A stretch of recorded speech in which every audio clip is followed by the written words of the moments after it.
Avant, on prenait des photos, maintenant on prend des selfies. En à peine 10 ans, cette façon de se prendre en photo soi-même avec son téléphone portable est devenue omniprésente sur Internet. Plus de 1000 selfies sont pris à chaque seconde dans le monde. Et si vous faites partie de la génération qu'on appelle les millennials, vous êtes susceptible de prendre plus de 25 700 selfies au cours de votre vie. On peut comparer cette révolution à celle qu'a provoquée l'invention du miroir moderne à Venise au XVIe siècle, ou celle de la photographie au XIXe siècle. C'est un reflet de notre société et de sa modernisation. Ce narcissisme décomplexé, encouragé par les réseaux sociaux, est devenu un phénomène sociologique, esthétique, philosophique. Mais aussi économique. Perche à selfie, borne à selfie, maquillage à selfie, musée du selfie. Et même le selfie-chino, la nouvelle tendance café.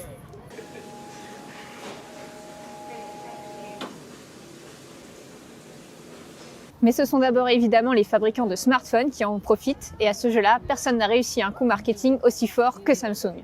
Souvenez-vous, c'était en 2014, lors de la cérémonie des Oscars. L'acteur Bradley Cooper s'est pris en selfie avec une dizaine d'autres stars. Quand l'animatrice Ellen DeGeneres l'a posté sur son compte Twitter, le cliché a été partagé plus de 3 millions de fois, ce qui en a fait le tweet le plus retweeté à l'époque. C'est l'avènement du selfie.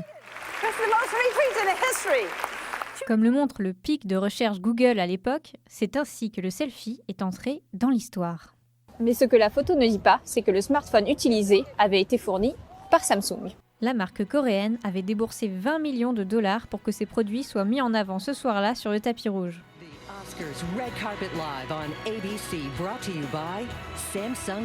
Un placement payant. Les spécialistes estiment sa valeur entre 800 millions et 1 milliard de dollars.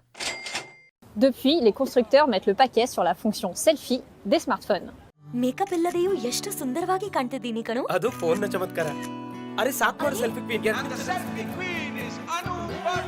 Le capteur frontal des téléphones actuels dépasse souvent les 20 mégapixels et les fabricants sont de plus en plus nombreux à proposer des retouches directement intégrées dans le logiciel de leur appareil photo. Si vous préférez passer par une application, outre Snapchat, Instagram et leur galerie de filtres, il y en a des centaines en ligne, mais sans réelle garantie quant à l'utilisation de vos selfies et donc de vos données. En Chine, où les standards de beauté sont particulièrement uniformes, c'est précisément grâce aux selfies que Meitu est devenu une licorne, ce club très prisé de start-up dont la valorisation dépasse le milliard de dollars. Et ça, Meitu l'a réussi grâce à ses applications de retouche photo. La société d'y embellir plus de 6 milliards de photos par mois. 6 milliards, c'est la population du continent asiatique additionnée au nombre de selfies mensuels postés par Kim Kardashian.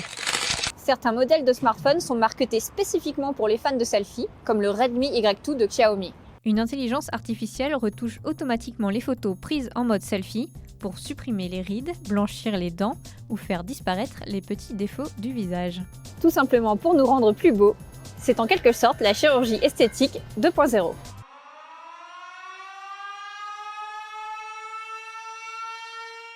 C'est la dysmorphophobie, c'est-à-dire le trouble de l'image qui s'installe lorsqu'on compare l'image de Snapchat que l'on revoit régulièrement parce qu'elle nous plaît, avec la propre réalité quand on se voit dans le miroir. Avec Snapchat, on a effacé les boutons, on a corrigé les défauts, mais il faut bien se rendre compte de la réalité, et ça crée un conflit intérieur qui est névrotique et qu'on appelle une dysmorphia. Avec l'explosion du selfie est née toute une série d'accessoires comme l'anneau de lumière ou les objectifs pinces. Mais le plus vendu, c'est la fameuse perche à selfie, accessoire incontournable ou agaçant selon les points de vue. Ce bras télescopique, très prisé des touristes, a atteint un pic de vente à Noël 2014. Il s'en vendait alors un toutes les 30 secondes sur eBay. Les ventes de ces perches semblent aujourd'hui s'être bien tassées, même si ce marché reste difficile à évaluer. Et vous avez sans doute aussi testé les bornes à selfie. En France, les sociétés Photomaton, Cheers et Click-Emotion ont flairé le bon filon et proposent de vendre ou louer leurs robots photos pour animer les soirées, les mariages, les événements d'entreprise. Pour donner une idée de leur popularité, il y avait 500 bornes en France il y a 4 ans, et il y en a maintenant entre 3 et 4 000, vendus 6 000 € d'unité en moyenne. C'est un outil 100% marketing. Tout est marketé même dans les process, c'est-à-dire que quand un client vient nous voir, c'est pas juste j'ai besoin de faire une animation photo, C'est ce qu'il y avait quelques années ou potentiellement sur des événements internes. Aujourd'hui, j'ai des vrais KPI. Les KPI, ça va être j'ai besoin de viraliser l'événement, j'ai besoin de créer une expérience de marque qui va être différenciante, j'ai besoin de mettre en avant un produit dans un univers, j'ai besoin de créer une scénographie à un instant T. Et on le voit encore plus aujourd'hui dans le retail, qui est encore plus parlant, c'est qu'aujourd'hui on parle de retailtainment. C'est comment apporter du divertissement dans les magasins.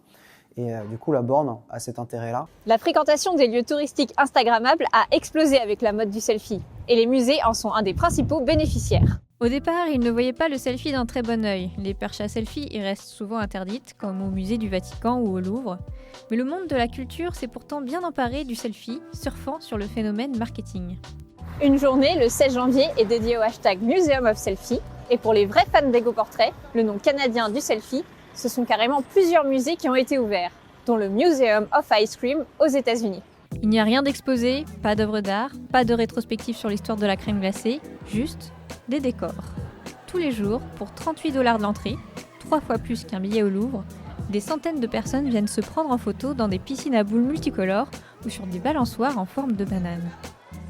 It's meant to be a social experience, and a lot of people see on Instagram and Snapchat the thousands of images that are there, but what you experience once you're inside is folks like myself, actors, performers, who are actually guiding you through this experience. Derrière le phénomène de société, le selfie a aussi son côté obscur. Une revue indienne révèle avoir recensé 259 morts liées au selfie, contre 48 causées par les requins, entre 2011 et 2017. Les principales causes de décès sont la noyade, les chutes et les collisions avec un véhicule.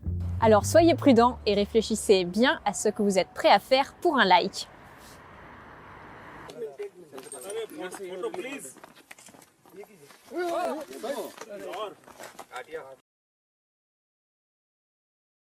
Si vous avez aimé la vidéo, n'hésitez pas à mettre un petit pouce ou à vous abonner à la chaîne YouTube des Échos.